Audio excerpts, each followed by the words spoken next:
How's everybody doing today? Good? Starting to get to the tail end of it. 2 days, a lot of sessions. Good? All right, let's dive right in. I'm going to quickly introduce myself. I'm going to ask a couple questions to get a better sense of the audience that's here. And then we're going to dive into a little conversation around monetization, mediation, where we stand today, kind of where we came from, and kind of the future and what we expect to see. And I'm hoping to make this interactive. But my name is James Hughes. I'm the Vice President of Supply at Digital Turbine. Digital Turbine is a Austin, Texas-based company, publicly traded on the NASDAQ. You may know them from the acquisitions of Fiber, which is where I was prior to joining Digital Turbine, as well as Ad Colony, two ad networks, and Appreciated ESP.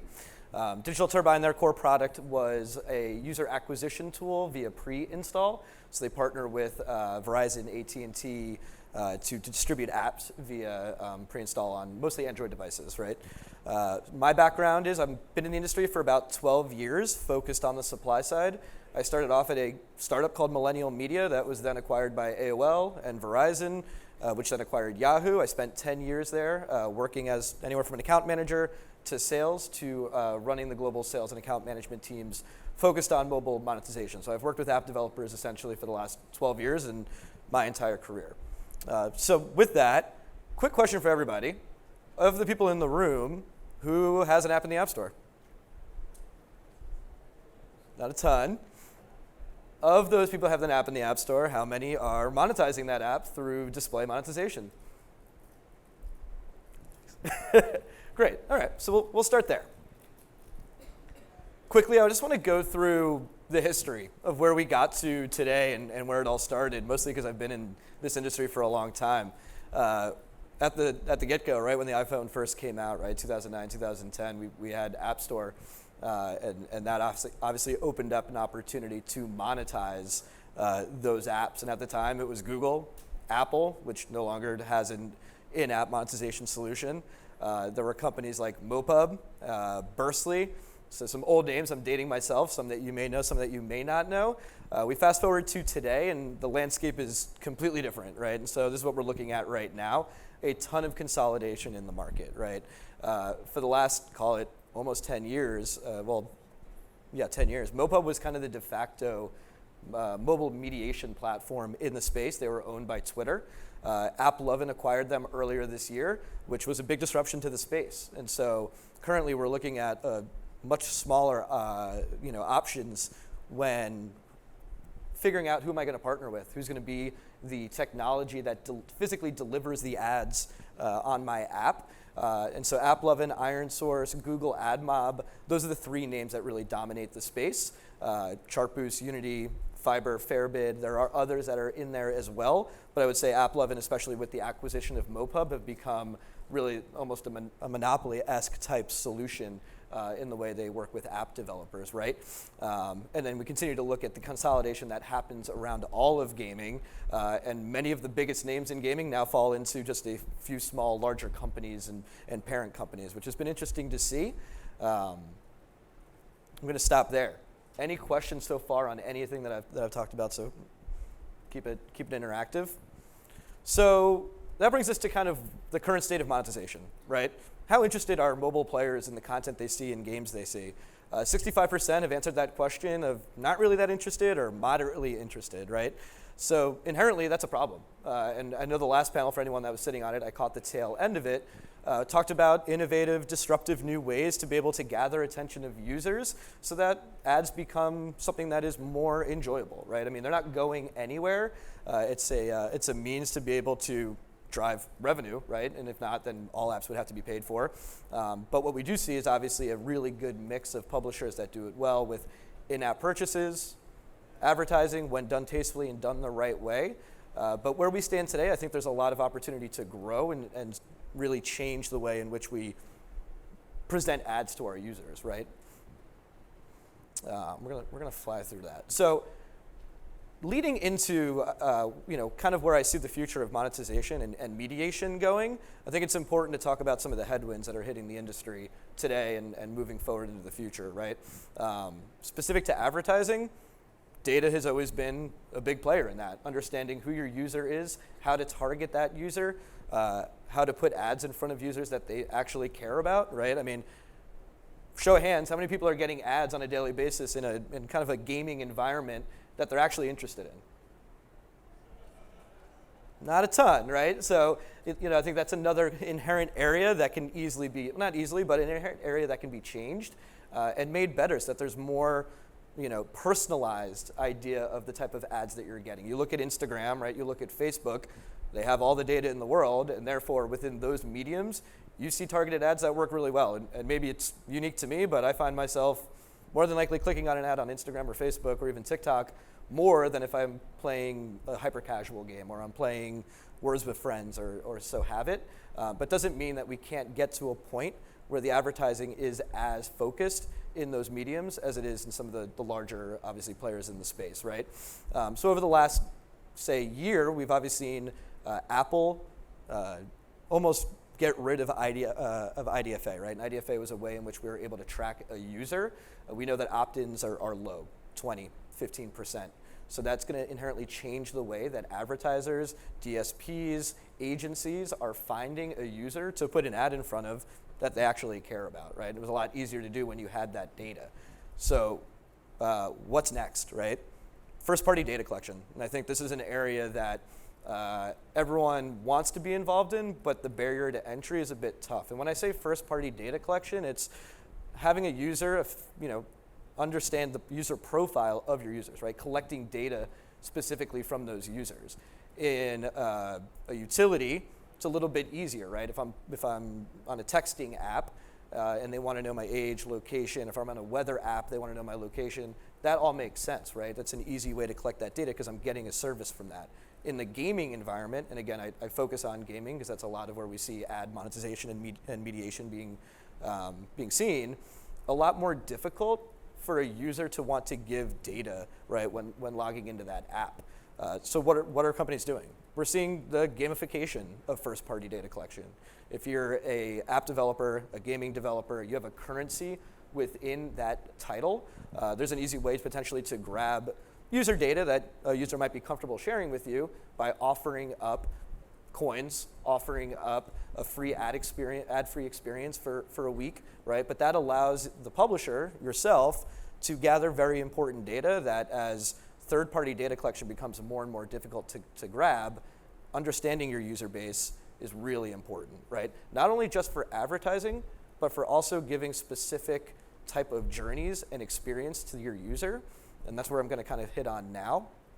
We're really starting to piece together a robust picture for advertisers. I'm going to kind of fly through this one. And I want to talk about the Monetization Manager role, right? So if you are an app developer and you have a robust audience that you are monetizing, a lot of the larger players have a Monetization Manager. And their day-to-day job is to look after the type of ads they're showing to their users, the revenue, the yield, user churn, making sure that users aren't leaving because of the ads that they're seeing, making sure that the SDKs that are delivering those ads aren't causing crashes, aren't causing issues that, again, the last thing you want to do is ruin user experience. You got to find that happy medium of driving revenue while keeping the user engaged in the app and wanting to be there, right? So as monetization managers, and we move into bidding, right? And for those that don't know kind of bidding versus where kind of monetization has been, waterfalls have been historically how you monetize a user, right? You have 5 to 10, if not 15 different demand sources that are all vying for your traffic and wanting to deliver the highest yield possible. We're now getting to a point where we're seeing bidding, which has been historically prevalent in mobile web and desktop, but slower to adopt into the in-app landscape. But what that allows is that you don't have to manage a waterfall. Managing a waterfall means changing price floors. It means constantly updating who's where within that waterfall. And as we get to a point where everybody's bidding, then you don't have to worry about that. Everything kind of just happens more automatically, which will inherently leave more time for monetization managers to focus on better things. And when I say better things, better ad experiences, right? Where we see, or kind of where I see, and a lot of people that I've talked to in the industry, the whole world of monetization going is really understanding your user. You may have in-app purchase within your app. You may have in-app advertising within your app. If you have a user that is a heavy in-app purchaser, more than likely you don't want to deliver ads to that user because you're going to be generating revenue from them through in-app purchases. No need to double dip, no need to ruin their user experience. You're monetizing those users through that medium. Vice versa, you're going to have users that never click an in-app purchase. I'm guilty of that. I don't think I've ever made an in-app purchase in my life. And so, I'm okay understanding that there's a means to the advertising and the display advertising that comes with that. Interstitials, rewarded video, banners, what have you. But to even get more granular, understanding who interacts with each one of those forums. For myself, I may watch a rewarded video, but if I never click and convert on that rewarded video, inherently it's not that valuable back to the publisher because there's no call to action, right? I'm not driving a download. I'm not really getting money back to that publisher. So the publisher, in turn, should never put a rewarded video in front of me, right? At the same time, you may have users that prefer to see brand dollars or brand campaigns versus performance campaigns. When I say performance, typically app download kind of falls into that world. So can you segment out your audiences? And this, again, is where first-party data becomes so prevalent. Can you segment out those audience to deliver a different ad experience based on what you know about them, right? And their previous history, their previous actions. And that's really where we see kind of the future of ad monetization going. It's today, you play a game, you probably see the same ad over and over and over again. We need to do better about frequency capping, making sure that's not happening, because that's driving users away from the game. It's causing churn, and that's the exact opposite of what I want, right? I sit here, my main goal is to drive revenue to app developers. I want to do that in a way that is, when we talked about it in the previous forum, is seamless, but at the same time, driving value to the publisher, driving value to the user, and allowing that user to get the full experience of whatever title they're in, whether it's gaming or non-gaming, right? So what causes mobile players to quit playing games? A lot of it is too many ads, right? And this kind of goes back to tailoring and understanding your user and what they're okay with, because the last thing we want is churn because of an ad experience.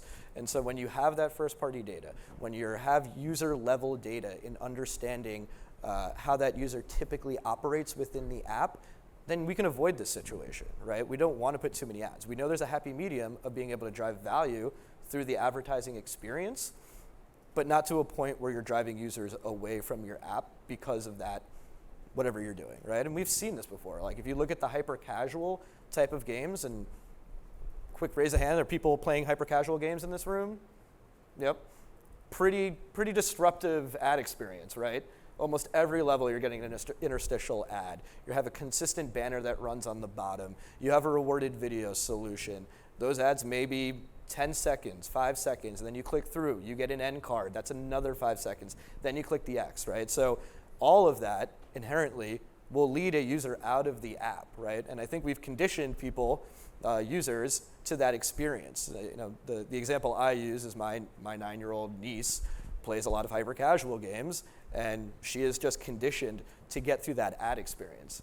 Versus, why don't we come up with something that's a little bit more achievable and enjoyable by the end user, right? And again, it's that happy medium of being able to find value while also giving a quality user experience. So how do you optimize LTV across IAP and ads, right? We just talked about this, understanding that user and understanding where in the process you kind of focus the way in which you give a certain user experience, right? And so we want to see more of that in the space. We want to see more innovation in the space, because if we look back 10 years ago into where we are today, there hasn't been much change, right? It's a lot of the same ad formats that are being used. We're starting to see some disruption. We're starting to see, you know, we talked about it in the last panel, the same way that if you're playing, you know, Madden, there might be an ad experience that's kind of built into the game. There are companies now that are starting to do that, right? Which is exciting, because that's what we really call native ads. For anyone in the room that's been in the industry, there is such thing as native ads. They're just glorified banners. A true native ad would be something that fits into the gameplay, and you see it while you're, you know, and if it's a running game, kind of in the walls of the game, right? So I think you're going to see a lot more of that opportunity come to the picture, which is exciting. More brands. I think brands in general have always been a little bit nervous on buying in-app, and especially in-app gaming. What brands need to quickly realize is that the same person that reads the New York Times is probably playing that runner game on the train on the way to work. And so understanding how to find that user, find them in the right way, and not be afraid to buy specifically in the gaming world. And I think we're starting to see those barriers come down. There's better targeting available. There's open measurement SDKs that allow brands to really understand the engagement metrics that are coming with the ads that they're putting within on-device and on phone, which wasn't always the case, right? I think it was a bit of the wild, wild west until we started to see some more of these initiatives come to play that are really helping us all, from the user to the publisher and everyone in between, right? So we got about 5 minutes left. I wanted to save about 5 minutes to make this a little bit more interactive and open it up to questions. A couple of the key takeaways I'd say from just what we went over today is choose a partner you can trust, right? More and more, data becomes all important. First-party data is extremely important. If you're handing that first-party data off to someone that's your direct competitor, maybe not the best move for you because they're going to be trying to take some of your users. So be mindful of who you're partnering with and make sure you trust what they're doing with any of the data that you might be sending, right? And that pairs into number 2. Move your focus away from waterfall management to the user experience. Let's get away from day-to-day price floor optimizations and figure out how do we put a better overall monetization experience in front of each one of my users and tailor that monetization experience to the user with data that we have, and seek a comprehensive platform that allows you to grow your business across UA, monetization, and retention, right? Pause there. We got 3 minutes, 55 seconds, and I'll take any questions that anyone might have. I'll throw one in. It's more of a kind of comment, I guess, but it's a discussion point. So sure. One of the things I think is really interesting, you mentioned hyper casual, and they're inundated with that. Absolutely. What I think is interesting about that is that the mode of use of a hyper casual game means I'm very intensely playing. The ad provides a relief moment. Right. And I think that's one of the reasons why in hyper casual that system works much more effectively than if you try to replicate that in, say, a long-term casual play game. Correct. And I think that, to me, really underlines, I think, some of the stuff you're talking about, thinking about what you're doing and why. How much do you think it's actually about, if we're making games, we're using ads in games, we need to think more like game designers. Correct. In that process. Absolutely, yeah. I mean, I think if you look at hyper casual, the shelf life of a user is low, right? And so if churn rates are that high, then the publisher probably isn't as nervous about losing a publisher because of bad ad experience. Well, the net additional loss for the friction from the ad doesn't matter. Doesn't matter, which makes me nervous about kind of the life. Can that continue on forever and ever? Will hyper casual continue to be as prominent as it has been over the last, call it even 5 years, right? It's not a market for me. I want long-term life games. You're a gamer. You want something that's sticky and enjoyable. But I actually think we've learned tons from that market. But what I think we've learned most is the reduction in cost of production, right? Rather than the ads itself, ironically. What I'll kind of kick back there with is imitation. Right, I think that's what's happening more and more is that there is IP borrowing, we'll call it, where there's lack of innovation. As someone who's called as an expert witness against voodoo, and I won the case for Homer Games. Apparently, I don't know whether that's true or not, but that's what I was told by their lawyer. What is defined as imitation is actually a really interesting fine line, and a lot of claims being made about imitation which aren't true, but also we know a lot of claims about imitation are very much true. Yep. So that is a difficult, thorny subject. There's a question over here. Sorry. Well, I'm enjoying the chat. Sorry.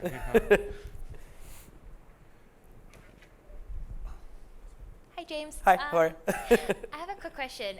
So you mentioned taking a look at users and segmenting them based off of how they interact with like performance or brand ads. So how can like publishers kind of go about doing that when we sometimes don't have a full view into like the type of ads being served inside our apps? And I think that's a great question, and I think that's where availability of data is probably limited today, but hopefully we get to that point where you can get to the layer of user level impression, understanding that user's historic click-through rates, right, on a user level versus just kind of like a generic CTR that you have for your specific app, right?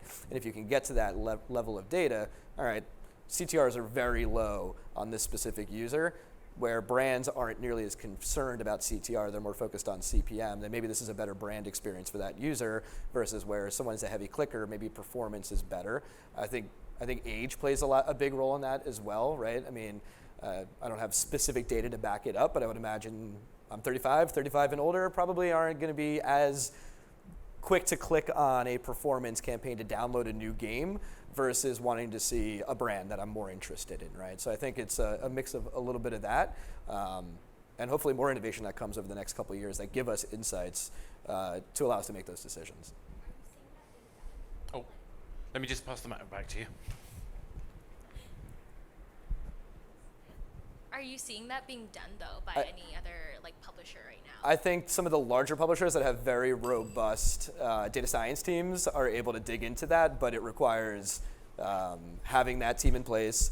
It requires having a deep knowledge. It requires being able to pull in a ton of data and manipulate that data and understand it. What I'd love to see, and then where I work with my product team is how can we make that easier as a mediation platform for you as a publisher to be able to access that data without needing all of that, right? Because the Zyngas and the Scopelys of the world are always going to have more robust teams than some of the indie developers and mid-tier developers where they would equally, benefit from having a solution in place there. So I think it's on us, some of the mediation platforms and ad networks that are out there, to bring those solutions to the table to make your life easier.